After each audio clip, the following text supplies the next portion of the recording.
El ministro de Justicia, Jaime Gajardo, junto a otras autoridades, presentaron el Plan Maestro de Infraestructura Penitenciaria. Proyecta casi 30.000 plazas en 10 años y suma un recinto carcelario para la región metropolitana, para hablar de este tema, otros de la contingencia. Nos acompaña justamente aquí en el estudio el ministro de Justicia, Jaime Gajardo. Ministro, bienvenido a Canal 24 Horas Problema. Muy bien, muchas gracias. Ministro, a ver, hablemos de este Plan Maestro de Cárceles. Hoy día la sobrepoblación más o menos de un 40% de las cárceles de nuestro país. No, ¿Por ahí va? Un poco menos, sí, un 30 y algo por ciento. Nosotros pasamos de tener una capacidad de 41.000 personas privadas de libertad. Actualmente ya con el plan maestro que tenemos en ejecución, porque el plan tiene, lo presentamos en la mañana, pero tiene 3 columnas, obras que ya están operativas, que iniciamos el 2022 y ya se encuentran operativas, obras que están en desarrollo y obras que están en evaluación. Y como ya hemos generado ampliaciones y hemos generado más plazas, tenemos actualmente una capacidad como para 43.000 personas privadas de libertad. Eso nos ha permitido ir reduciendo la sobrepoblación. Efectivamente, si no hubiéramos tenido esas obras, ya tendríamos casi un 40% de sobrepoblación. Ya, de este plan maestro, ¿cuántas obras comprende? ¿Cuánta capacidad va a aumentar? ¿Qué es lo que le importa a la gente en su casa? De estos 43.000, ¿a cuánto podríamos llegar? Podríamos llegar prácticamente a las 58.000 personas privadas de libertad, porque vamos a incorporar 15.000 plazas en total, de las plazas que vamos a recuperar, más 12.000 y tantas plazas nuevas. Es decir, son una cantidad de plazas muy significativa. Estamos hablando de una inversión pública que ya tenemos financiada de 1.200.000 millones de pesos, o sea, una cantidad de dinero muy significativa que el Estado está poniendo a disposición de nuestro sistema penitenciario, una infraestructura y además una cantidad de recursos bastante inédito para un sistema penitenciario que requiere con urgencia estas plazas. Sí, usted decía, claro, hay obras que vienen del 2022, otras que se van a iniciar y otras que están todavía muy en barbecho. Más o menos, a ver, ¿son 31 iniciativas en total, más o menos? 31 iniciativas en total. Ya, en términos de costo, 1.200 millones en total. ¿De todas o solamente las que usted mencionaba? 1.200.000 millones. 1 millón de millones. 1 millón de millones, es decir, 1.200.000 millones de pesos.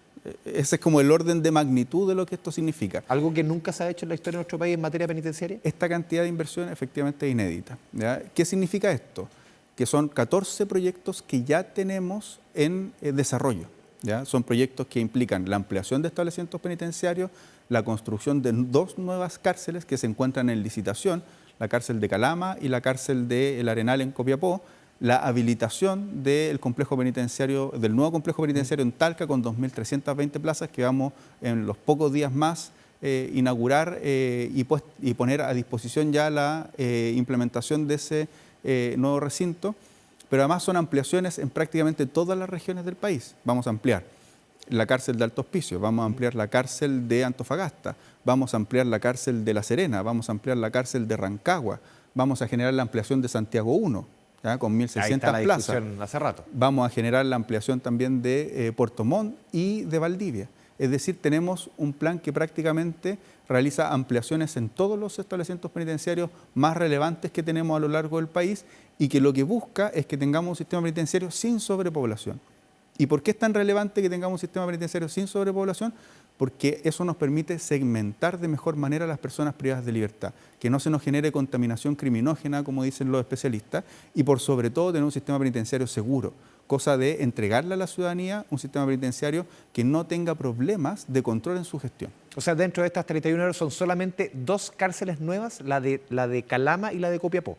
Son 2 cárceles completamente nuevas, más la Laguna, que es también una cárcel que vamos a inaugurar prontamente, pero que ya se encuentra construida y que estamos terminando los últimos procesos para su operación o para su habilitación. Y esas son 2.320 plazas para que se incorporan en la zona centro-sur, y que es muy relevante porque en la mañana cuando presentábamos el plan dábamos cuenta de que tenemos las regiones con distintas capacidades. Entonces, por ejemplo, en la región de Tarapacá tenemos aproximadamente un 90% de ocupación, es decir, todavía tenemos espacio. Sin embargo, en la región de Atacama y en la región del Maule hemos superado el 200% de ocupación. Entonces, la cárcel de La Laguna nos viene a resolver el problema que tenemos en al menos 3 regiones, que es muy importante. Nos viene a resolver el problema en la región del Maule, en la región de Ñuble, que también tenemos una cárcel con bastantes complejidades en la ciudad de Chillán, y por cierto, en todo el sector centro. Nos viene a descomprimir la situación penitenciaria con 2.320 plazas. Entonces, en estricto rigor son 3 cárceles nuevas, La Laguna, Calama y Copiapó, que son las cárceles que se incorporarían a este plan y que precisamente junto con las ampliaciones, las densificaciones, nos van a dar estas 15.000 plazas de aquí al año 2030 que ya tenemos financiadas. A ver, ministro, la discusión también ha estado muy concentrada en la nueva cárcel de alta seguridad en Santiago. ¿En qué pie va eso? Estaba leyendo que hace poco tiempo ya él mismo entregó todos los permisos. ¿En qué va esta nueva cárcel de alta seguridad? Nosotros para poder generar este plan maestro de infraestructura penitenciaria tuvimos que hacer una ley que nos permitió descongelar los planes reguladores. No podríamos tener este plan maestro si no hubiéramos podido descongelar. Entonces fue el primer paso. Con eso pudimos generar el descongelamiento del plan regulador para ampliar la cárcel de Santiago. Y esos son los permisos que ya recibimos en razón de una ley que aprobamos el año pasado en el Congreso a finales del año pasado. Con ese permiso nosotros ya podemos hacer los últimos trámites internos que se requieren principalmente en el Ministerio de Desarrollo Social para que nos entregue la resolución final de calificación de este proyecto y luego de eso, que esperamos eso ocurra dentro del mes de enero, generar las licitaciones para comenzar con la ampliación propiamente tal. Es decir, ¿sí? Durante este año debiéramos tener la licitación ya adjudicada para iniciar 2025 porque lo que buscamos es que esa cárcel esté ampliada de aquí al 2028. Perfecto. Ministro, un tema importante es el sistema penitenciario femenino. Usted también hoy día menciona dentro de este plan maestro diversos cambios, porque han habido diversas situaciones que han dejado en evidencia las carencias que hay en el sistema penitenciario femenino. ¿Cuáles son los principales hitos que ustedes plantean en este tema, en este plan maestro? Bueno, primero que todo, nosotros dentro del plan de maestro de infraestructura penitenciaria hemos incorporado un plan para las condiciones carcelarias de las mujeres privadas de libertad. ¿Por qué? Porque muchas veces las mujeres se encuentran invisibilizadas en el marco del sistema penitenciario. ¿Qué porcentaje del total de personas privadas de libertad en nuestro país son mujeres? Casi un 10%. ¿Ya? Y es una cifra muy alta y que además ha crecido mucho en el último tiempo. Nosotros, lamentablemente, somos de los países de América Latina que más mujeres encarcela dentro de la región, ¿ya? Entonces tenemos que tener en consideración aquello. En ese punto hay 2 aspectos que nos parecen que son significativos en los que nosotros hemos puesto principal énfasis. Primero, en las mujeres que se encuentran embarazadas y segundo, en las mujeres que se encuentran con hijos menores de 2 años. Entonces, para eso, por ejemplo, está la ley Sayén, que es una ley que se está tramitando en el Congreso. Efectivamente, la ley Sayén nos permitiría que las mujeres embarazadas o con hijos menores de 2 años puedan suspender su condena o su medida cautelar. ¿Tipo de delito? Eso es lo que estamos precisamente discutiendo en el Congreso, es decir, qué excepciones tendría esto. Entonces, la discusión en el Congreso está un catálogo de ciertos delitos que podrían tener excepciones y cuáles mujeres podrían acceder a esta solución en el intertanto se encuentren embarazadas o con hijos menores de 2 años, ¿ya? Y puedan, por ejemplo, cumplir su medida cautelar en su hogar o eventualmente tener una suspensión de la pena condicional sujeta a una libertad vigilada intensiva y que posteriormente terminen de cumplir su condena si es que efectivamente así lo requiere. Aquí se privilegia el entorno de crecimiento del niño, que es lo más importante, la criatura. Lo más importante para nosotros es romper los circuitos delincuenciales, es romper las lógicas que llevan a que lamentablemente tenemos un circuito en el cual muchas veces las personas que se encuentran privadas de libertad han tenido a sus padres o a sus madres privadas de libertad. Y lo que nosotros necesitamos es tratar de romper esas lógicas y esos entornos. Nosotros tenemos que ser muy conscientes de que un sistema penitenciario estable es aquel que permite trabajar en reinserción social. Es decir, aquel que nos permite rescatar que las personas que cometieron una infracción penal o un delito, el día de mañana no lo vuelvan a cometer, disminuir la reincidencia. Y para eso, iniciativas como esta son fundamentales. Ministro, también dentro de este plan maestro, lo que estamos hablando del sistema penitenciario femenino, en términos de infraestructura, de salud, de reinserción, de organización interna, hay varios elementos que se ponían en consideración para que usted nos explique más o menos cómo se va a trabajar en esos aspectos. Sí, en el plan de condiciones femeninas nosotros tenemos 4 ejes de trabajo. Infraestructura que uno, y de hecho muchos de los proyectos que ya tenemos en operación dan cuenta de esta priorización que hemos realizado. Entonces, por ejemplo, nosotros ya tenemos en operación el nuevo Centro Penitenciario Femenino en Bulnes, en la región de Ñuble, tenemos en operación las mejoras que se hicieron y la ampliación de plaza y la nueva sala materno-infantil en el Centro Penitenciario Femenino de Santiago. Eso nos permitió también descomprimir la cárcel de San Miguel, que es una cárcel para mujeres imputadas. Es decir, hemos ido generando un plan con infraestructura adecuada para la población femenina. En segundo lugar, los temas de salud son clave. Las mujeres tienen requerimientos distintos de salud, cuestiones tan básicas como la salud menstrual. Y ahí hemos generado un proyecto piloto y un proyecto que nos permite hacernos cargo de esas situaciones.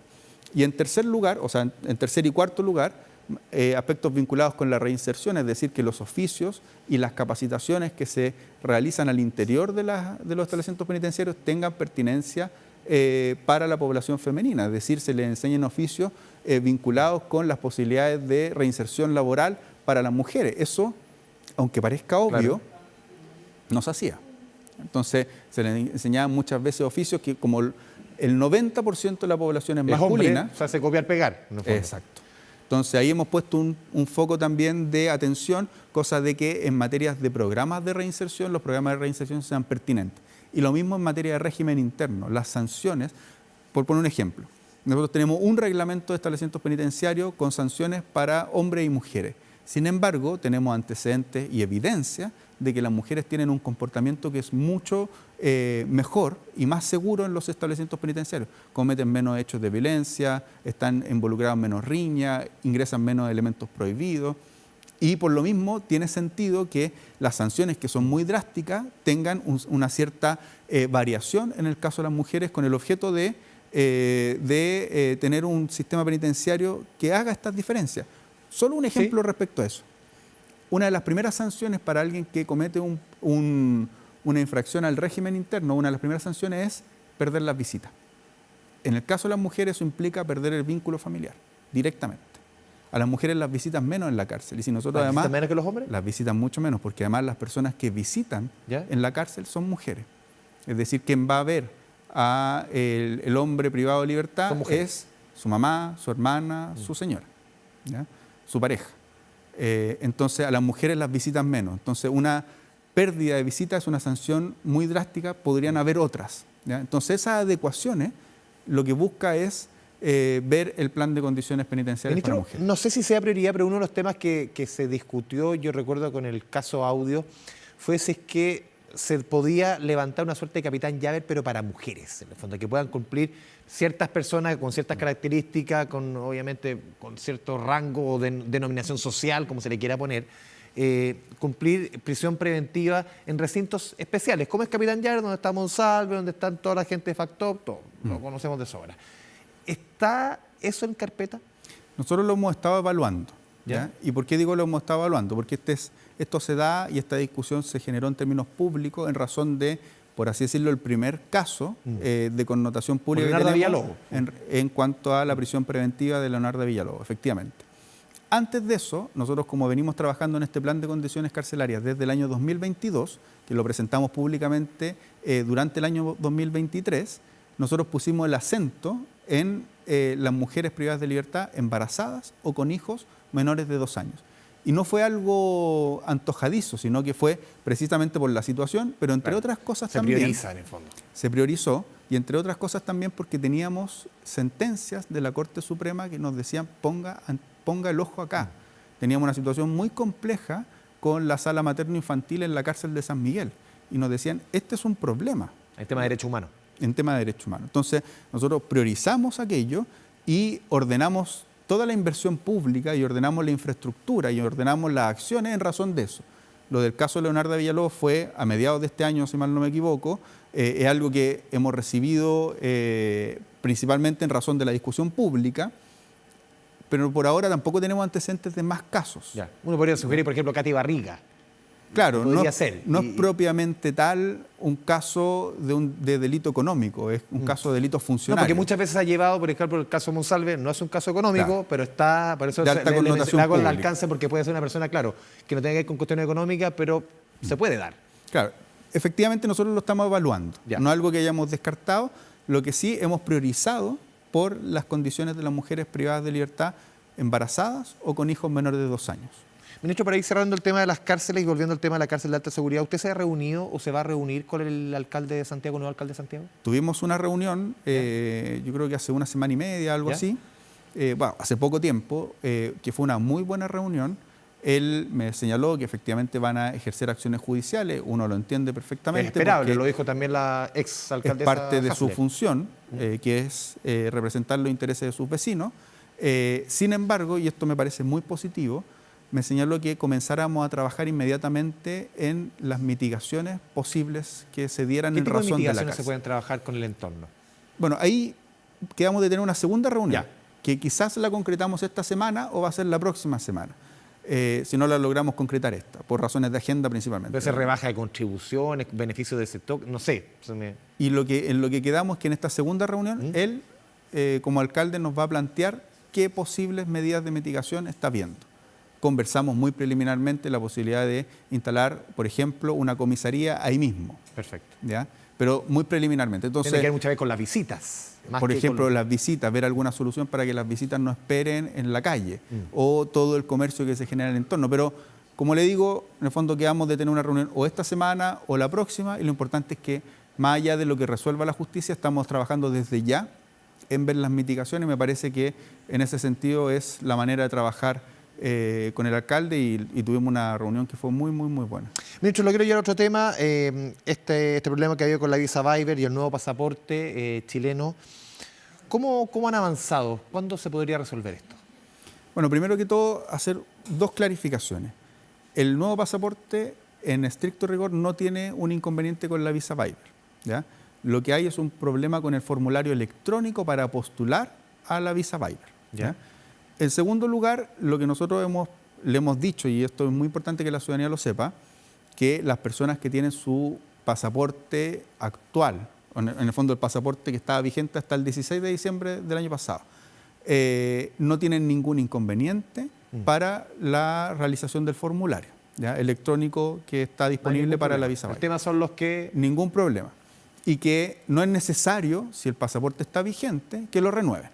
¿Ya? Entonces eso como lo primero. Lo segundo es que las personas que tienen este inconveniente se comuniquen con el registro civil a un número que además ha dispuesto el registro civil. ¿Te han cuantificado cuántas personas han tenido problemas, más o menos? Por eso es relevante, porque tenemos una primera cuantificación, pero que son muy pocas personas. Entonces es muy relevante que las personas se comuniquen al 600, 300, 2000, que es el teléfono que tiene el registro civil. Hay una opción en particular de ese call center para visa Viber, y que ahí señalen el inconveniente que están teniendo. Sabemos que hay un problema con el formulario, ¿ya? Y tercero es que se le ha encargado, yo le he encargado tanto al subsecretario como al director del registro civil, que tienen que resolver esto, y en particular el registro civil tiene que tratar de resolver esto con su contraparte en Estados Unidos a la brevedad, porque esto genera un problema para las personas. ¿Han evaluado compensaciones para quienes han perdido pasaje, han tenido detrimentos económicos por esta situación? Es muy relevante que tengamos la información y por eso es muy relevante que llamen al call center. ¿No se descartan compensaciones? Por ahora nosotros en estricto rigor no tenemos facultades legales para hacer compensaciones, pero es muy importante que señalen los problemas que han tenido y se contacten con el call center para levantar la información oficial. Y el problema, tal como le decía, yo le he encargado al subsecretario, que estaba muy encima de esto, y el director del registro civil, que debe estar resuelto esta semana. Porque el ministro Cordero, no tiende a decirle subsecretario. Sí, el subsecretario Cordero, era el ministro Cordero. O sea, dijo la semana pasada que se iban a poner un plazo de 2 semanas. Pero desde la Embajada de Estados Unidos leí un reporte que salió publicado ayer. El diario Mercurio dice que no podemos confirmar nada, ninguna fecha. El día de hoy, el director del registro civil se reunió con el jefe de misión de la Embajada de Estados Unidos en Chile y están haciendo todo lo posible para que el problema quede resuelto esta semana, y ese es el mandato que nosotros le hemos dado al director. O sea, podría quedar esta semana zanjado. Debiera resolverse, ojalá, esta semana, y esperamos poder tener esas noticias, y en cuanto las tengamos lo más pronto posible, para que la ciudadanía tenga muy claro cómo realizar sus trámites para viajar a Estados Unidos. Ministro Gajardo, le agradecemos este espacio, esta conversación con Canal 24 Horas. Muchas gracias. No, muchas gracias a usted. Continuamos con otros